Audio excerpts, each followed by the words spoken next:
Hello दोस्तों, आपका स्वागत है जय प्रक्रम में। इससे संबंधित मैंने जितना भी वीडियो बनाया वो देख लीजिएगा। चलिए स्टार्ट करते हैं। पहला क्वेश्चन, हाइड्रा में क्या पाया जाता है?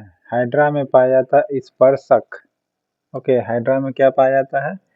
स्पर्शक जो है हाइड्रा में पाई जाती है।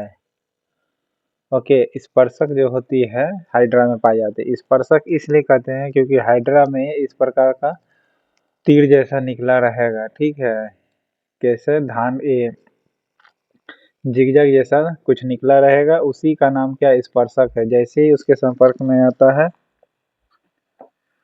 ठीक है, या फिर अपना भोजन खाना, ये सब हाइड्रा में होता है। नेक्स्ट है, परजीवी पौधा का एक उदाहरण कौन है? अमरवेल है। अमरवेल जो है एक परजीवी यानी प्रोटोजोआ प्लांट कहलाता है। अमरवेल का जो पौधा है ये क्या कहलाता है? परजीवी है। वो कैसे? तो देखे होंगे प्लांट पर ये चढ़ जाता है। ओके, प्लांट पर क्या हो जाएगी? चढ़ जाता है और फिर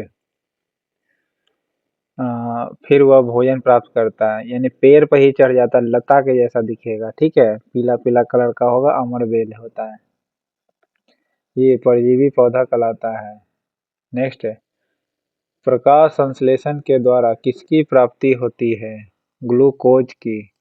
प्रकाश संश्लेषण के द्वारा ग्लूकोज की प्राप्ति होती है। यानी पौधा जो होती है सूरज की रोशनी ले करके ग्लूकोज का निर्माण करता है। यानी कहने का मतलब बिना सूरज की रोशनी से ग्रोथ कर पाएगा नहीं। और हम लोग क्या खाते हैं? पेड़ पौधा ही खाते हैं। तो खाते तो क्या मिलता है? ग्लूकोज मिलता है। ओके, क्या मिलेगा? ग्लूकोज मिलेगा। ओके, प्रकाश संश्लेषण के द्वारा किसकी प्राप्ति होती है? तो ग्लूकोज का। प्रकाश संश्लेषण की क्रिया में पादप क्या ग्रहण करता है? कार्बन डाइऑक्साइड ग्रहण करेगा, ऑक्सीजन छोड़ेगा। ओके, पौधों को नाइट्रोजन उपलब्ध कराने में कौन सहायक है? जीवाणु। ओके, राइजोपस नामक आप सुने होंगे, या राइजोबियम नामक, कि वो क्या करता है? नाइट्रोजन को खाता है। ठीक है, राइजोबियम नामक जीवाणु। ओके, तो पौधे को नाइट्रोजन कौन उपलब्ध करवाता है? जीवाणु। ओके, बैक्टीरिया कहते हैं जिसे इंग्लिश में। जीवाणु जो होंगे नाइट्रोजन को उपलब्ध करवाएंगे।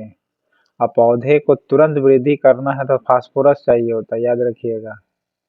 ओके, बीपीएससी में आले क्वेश्चन, नाइट्रोजन और फास्फोरस दोनों दिया हुआ था, तो फास्फोरस चाहिए। नेक्स्ट है, पौधों में गैसों के निष्कासन के लिए किस प्रक्रिया का उपयोग किया जाता है? तो विशरण का प्रयोग किया जाता है। पौधे में गैसों का जो निष्कासन होता है वो कैसे करता है? विशरण के द्वारा करता है। पिछला वीडियो देखे हो तो उसमें ट्रिक्स बताएं, वो आप बताइए वो ट्रिक्स क्या था, कमेंट बॉक्स में लिखिएगा। नेक्स्ट है, इनमें से कौन सी अधिकांश कोशिकीय प्रक्रियाओं के लिए ऊर्जा मापन की इकाई है? तो ऊर्जा मापन की इकाई कौन होगी? एटीपी होगी। देखिए 81% लोगों ने सही मारा, यानी क्वेश्चन इजी था। ओके, अधिकांश कोशिका प्रक्रियाओं के लिए ऊर्जा का मापन की इकाई कौन है? एटीपी है। ऐसे भी ऊर्जा को जो मापते हैं किस रूप में मापते हैं? एटीपी के रूप में मापते हैं, जो ये माइटोकॉन्ड्रिया में पाई जाती है। नेक्स्ट है, पादपों में जो कार्बोहाइड्रेट तुरंत प्रयुक्त नहीं होते हैं उन्हें किस रूप में संचित कर लिया जाता है? मंड के रूप में। फिर से सुनिएगा, प्लांट में जो कार्बोहाइड्रेट होती है वो तुरंत यूज नहीं होता है, यानी तुरंत प्रयुक्त नहीं होगा। प्लांट में कार्बोहाइड्रेट होती है। अब कार्बोहाइड्रेट का निर्माण कैसे होता है? प्रकाश संश्लेषण के द्वारा। ठीक है, लेकिन यह तुरंत नहीं होती, तो यह किस रूप में संचित जाके हो जाती? तो मंड के रूप में हो जाती है। ओके, मंड से मड याद रखें, मंड बने कीचड़। ओके, मंड बने कीचड़, यानी पहले वह क्या होगा? कीचड़ होगा, तब मिट्टी यानी पौधा उसकी मंड में यानी मड में कीचड़ में खिलेगा, जैसे कमल का फूल। ओके, तो मंड के रूप में संचित कर ली जाती है। मानव शरीर में प्रोटीन का पाचन निम्नलिखित में से किस अंग में प्रारंभ होता है? उदर में होता है, यानी पेट में होगा। ओके, अमाशय कहते हैं जिसे पेट में, पेट को क्या कहते हैं इंग्लिश में? अमाशय। ओके, प्रोटीन का पाचन किस अंग में प्रारंभ होता है? तो अमाशय में होती है। ओके, अमाशय में होती है प्रोटीन का पाचन, प्रारंभ यहीं से शुरुआत होता है। उदर, उदर माने पेट से होता है, यानी अमाशय से। नेक्स्ट है, किस सूक्ष्मजीव में सजीव व निर्जीव दोनों के गुण पाए जाते हैं? विषाणु जो होती है सजीव और निर्जीव दोनों के रूप में पाए जाते हैं। दोनों के रूप में नहीं पाए जाते हैं, है तो वो एक ही रूप में ही सजीव भी है, एक ही रूप में वो निर्जीव भी है। वो कैसे? देखिए, जब तक वह वायुमंडल में घूम रहा है तब तक वह निर्जीव है। जैसे ही व्यक्ति के संपर्क में आता है, यानी सट जाता है विषाणु जाके, तो वह जीवित हो जाता है, इसीलिए ये सजीव कहला जाता है। ठीक है, लेकिन जब तक वायुमंडल में घूम रहा है, जैसे छींकने के बाद, तो छींकने के बाद जो निकला वो निर्जीव है, लेकिन जैसे ही शरीर में सटती है तो वो जिंदा हो जाती है। ठीक है, तो इसीलिए सजीव और निर्जीव दोनों कहा गया है विषाणु को।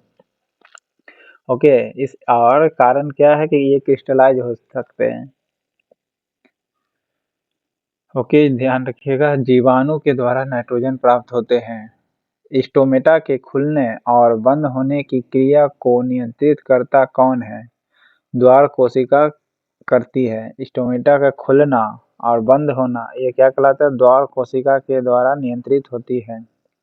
ओके, द्वार कोशिका के द्वारा नियंत्रित होती है। द्वार कोशिका, द्वार खुलेगा और स्टोमेटा खुलेगा और बंद हो जाएगा। ओके, द्वार खुलेगा यानी दरवाजा खुलेगा और क्या हुआ? गैस उसमें घुसना प्रारंभ हो जाएगा और निकलना भी। आपको पता होगा गैस निकलना देना दोनों ही स्टोमेटा के जरिए होती है। देता है ऑक्सीजन, लेता है कार्बन डाइऑक्साइड।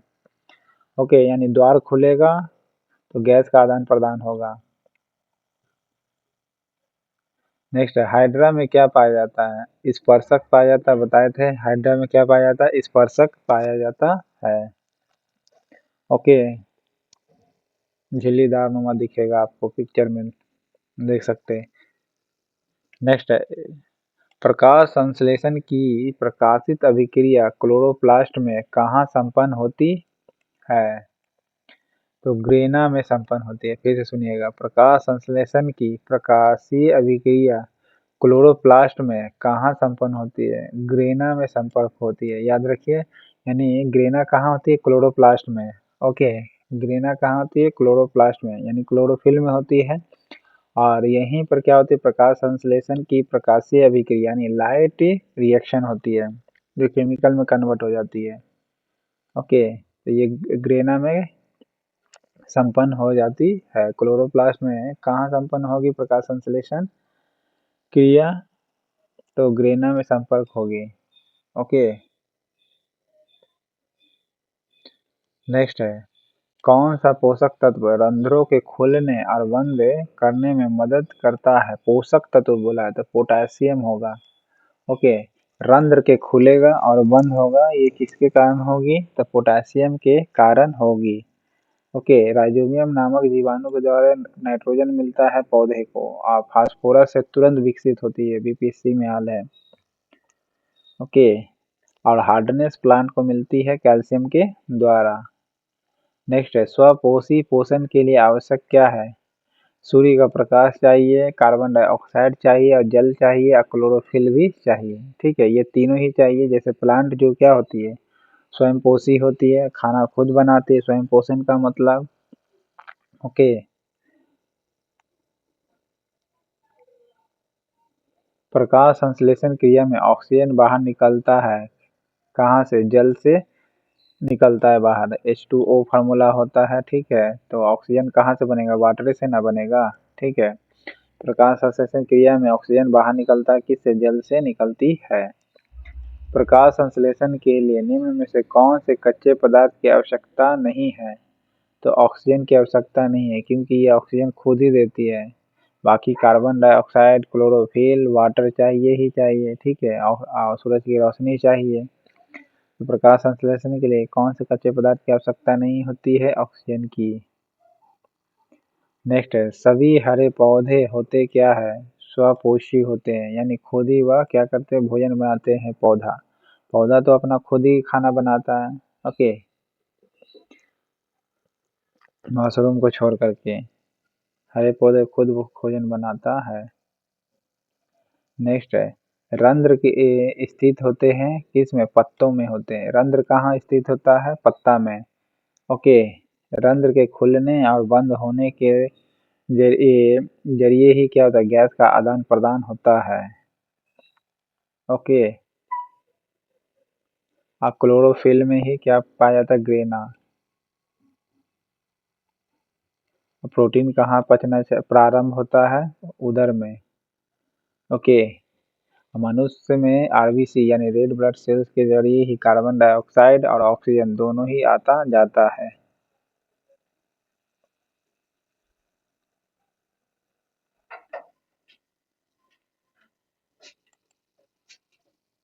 यह क्लोरोफिल का घटक नहीं है।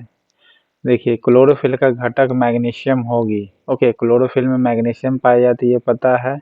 कार्बन तो होती होगी ही होगी, पत्ता जैसे जलाते हैं कार्बन काला जैसा हो जाता है, ठीक है, तो जलने के बाद काला हो जाता है, ठीक है।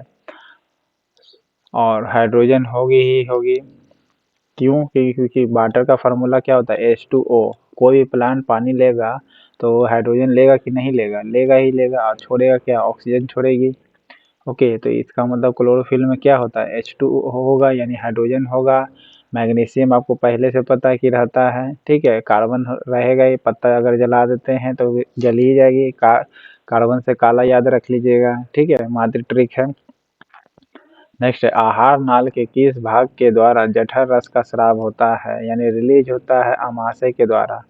जठर रस का मतलब होता है पचने वाला रस, और जठर रस क्या होता है, HCl होती है, ठीक है, जो पेट में रिलीज होती है। तो किस आहार नाल के किस भाग के द्वारा जठर रस का स्राव होता है, तो आमाशय के द्वारा होता है, यानी पेट के द्वारा होता है। ओके, आहार नाल में पेट भी आती है। ओके, आहार नाल का भाग जैसे पेट भी है, तो इसमें जठर रस की रिलीज होती है, तो इसमें क्या होगा, आमाशय आंसर। ओके, सबसे बड़ा सा ये पेट में क्या होता है, क्षुद्रांत होता है। ओके, या फिर आहार नाल का सबसे बड़ा हिस्सा बोलिएगा तो क्षुद्रांत बोलिएगा। आंत होता है ना, आंत, उसे कहते हैं क्षुद्रांत, इस प्रकार का रहेगा। नेक्स्ट है, श्वसन के लिए पत्ती की सतह पर किसके द्वारा उपस्थित ऑक्सीजन विसरित होकर पत्ती की कोशिकाओं तक पहुंचती है, तो स्टोमेटा के जरिए पहुंचती है। फिर से सुनिएगा, श्वसन के लिए पत्ती की सतह पर किसके द्वारा उपस्थित ऑक्सीजन विसरित हो जाती है, फिर पत्ती की कोशिका तक पहुंचती है, तो स्टोमेटा के जरिए पहुंचती है। ओके, श्वसन के लिए पत्ती की सतह पर किसके द्वारा उपस्थित ऑक्सीजन विसरित होकर पत्ती की कोशिकाओं तक पहुंचती है, तो स्टोमेटा के जरिए। देखिए, ऑक्सीजन विसरित कौन करेगा, यानी ऑक्सीजन कौन विसरित यानी फैलाएगा, तो स्टोमेटा ही फैलाएगा, क्योंकि स्टोमेटा से ही गैस निकलता भी है, जाता आता दोनों है, ठीक है। आता है कौन सा भाई, कार्बन डाइऑक्साइड, जाता है स्टोमेटा, सॉरी, ऑक्सीजन, ठीक है। तो ऑक्सीजन विसरित यानी ऑक्सीजन विसरित माने निकलना, ऑक्सीजन विसरित माने फैलना। ओके, फैलना, विसरित माने फैलना होता है। ओके, तो स्टोमेटा के जरिए होगा। ओके, अब क्लोरोफिल में क्या होता है, ग्रेना पाई जाती है। नेक्स्ट है, कार्बोहाइड्रेट के विभिन्न प्रकार के संदर्भ में निम्नलिखित पर विचार कीजिए।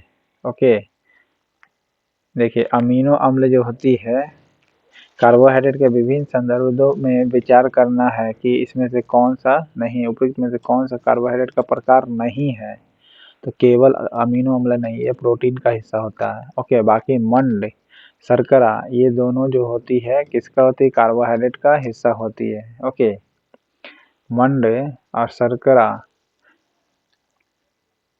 कार्बोहाइड्रेट का हिस्सा होती है। ओके, अमीनो अम्ल प्रोटीन का हिस्सा होती है।